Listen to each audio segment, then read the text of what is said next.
একটা প্রশ্ন করতে পারি? তুমি কি সত্যি বেঁচে আছো, নাকি শুধু শুধু দিন কাটাচ্ছ?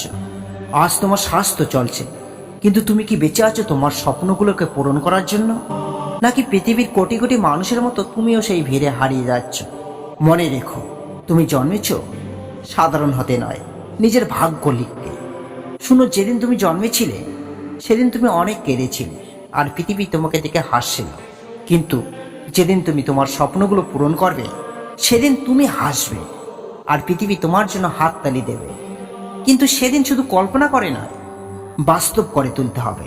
তার জন্য তোমাকে লড়াই করতে হবে, নিজের দুর্বলতার সাথে, নিজের আলস্যের সাথে, নিজের ভয়ের সাথে। নমস্কার বন্ধুরা, আমি দীপক। আমার এই রহস্যবাস চ্যানেলে আপনাদের সবাইকে স্বাগতম জানাই। আজকের গল্পটি শুধুমাত্র তাদের জন্য যারা হাজারো ব্যর্থতার পরেও বেঁচে আছেন স্বপ্ন পূরণের জন্য। আজকের এই গল্পে বাস্তব ও কিছু কাল্পনিক কাহিনী তুলে ধরব, যা আপনাকে 100% অনুপ্রাণিত করবে। তো চলুন শুরু করা যাক। একটা ছেলে, পকেটে একটা টাকাও নেই, কিন্তু চোখে স্বপ্ন ছিল কোটি টাকা। মানুষ তার ভাগ্যকে উপহাস করেছিল, কিন্তু সে নিজের ভাগ্য নিজেই লিখেছে। এই গল্প শুধু তার না, এই গল্প সেই সব মানুষদের যারা হার মানতে চায় না। সে এক দরিদ্র পরিবারে জন্মেছিল। বাবা দিনমজুর, মা গৃহকর্মী। রাতে যখন পেট ভরে খাবার থাকতো না, তখন তারা স্বপ্ন দেখত একদিন আমাদের ছেলে আমাদের মুখ উজ্জ্বল করবে। কিন্তু বাস্তবটা ছিল নির্মম। বন্ধুরা তাকে টিজ করত, বলতো, তুই গরিবের সন্তান, তোর স্বপ্ন গরিবেই থাকবে। স্কুলে যখন ফি দিতে পারতো না, সবার সামনে সে অপমানিত হতো। কিন্তু সেই অপমানই তার ভেতরে আগুনকে ধরিয়ে দিয়েছে।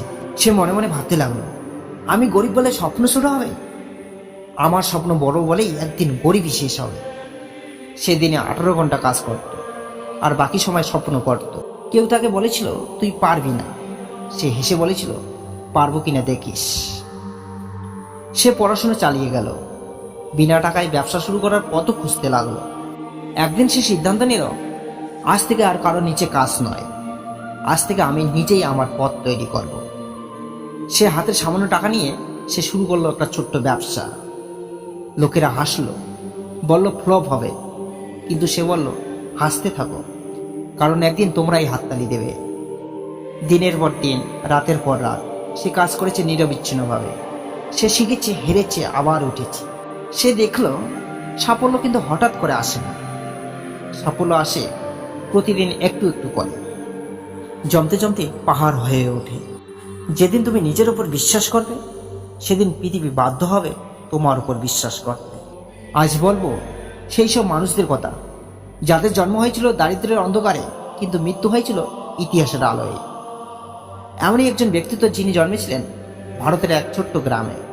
বাবা ছিলেন নৌকা চালক, স্কুলে যাওয়ার টাকাও ছিল না তার। শৈশবে তিনি পত্রিকা বেচতেন।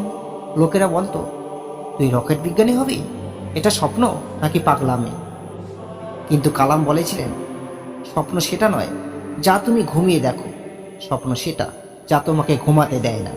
আর একদিন সেই স্বপ্নই তাকে বানিয়ে দিল ভারতের মিসাইল ম্যান, রাষ্ট্রপতি, কোটি মানুষের অনুপ্রেরণা। মনে রেখো, স্বপ্ন সত্যি হওয়ার আগে মানুষ তোমাকে পাগল বলবে, স্বপ্ন সত্যি হওয়ার পরে মানুষ তোমাকে লেজেন্ড বলবে। এমনই একজন ব্যক্তিত্ব, যিনি সাধারণ পেট্রোল পাম্পে কাজ করা একজন ছেলে। কোনো বড় ডিগ্রি ছিল না তার, কোনো বড় পরিবারেও জন্ম হয়নি তার, কিন্তু তার স্বপ্ন ছিল বড় হতে নয়, সবচেয়ে বড় হতে হবে। মানুষ হাসতো, বলতো, গরিবের ছেলে আবার বড় ব্যবসা করতে চায়। আজ সেই ধীরুভাই আম্বানির কোম্পানি রিলায়েন্স ছাড়া ভারতকে কল্পনাও করা যায় না। তিনি প্রমাণ করেছিলেন, তুমি কোথা থেকে এসেছো সেটা গুরুত্বপূর্ণ নয়, তুমি কোথা যেতে চাইছো সেটাই ভবিষ্যৎ নির্ধারণ করে। আজ তুমি যে কষ্টে আছো, হয়তো লোকেরা তোমাকে এখন উপহাস করছে, কিন্তু মনে রেখো, ইতিহাসে কেউ সাধারণ জীবনযাপন করে অমর হয়নি। কালাম, আম্বানি, স্যান্ডার্স, জ্যাকমা, রবীন্দ্রনাথ, এদের কারো দাম ছিল না শুরুতে, কিন্তু আজ তাদের গল্প কোটি কোটি মানুষ শুনছে। তোমার গল্পও একদিন মানুষ শুনবে, যদি তুমি আজকে সিদ্ধান্ত নাও, আমি হারবো না। স্বপ্ন বড় হওয়া জরুরি নয়, স্বপ্ন পূরণের জেদটা বড় হওয়াই যথেষ্ট। কারণ তুমি যদি নিজের ভাগ্য না লেখো, একদিন ভাগ্য তোমাকে গুম করে দেবে। সবশেষে বলবো, এই গল্পগুলো যদি তোমার হৃদয়ে আগুন জ্বালিয়েছে, কমেন্টে লিখুন, আমি জন্মেছি নিজের ইতিহাস লিখতে। এবং এই ভিডিওটি সেই সব মানুষদেরকে শেয়ার করো যার জীবনে আলোর দরকার আছে। এবং প্রতিনিয়ত এরকম ইনফরমেটিভ মোটিভেশনাল ভিডিও পেতে চ্যানেলটি সাবস্ক্রাইব করে দিও।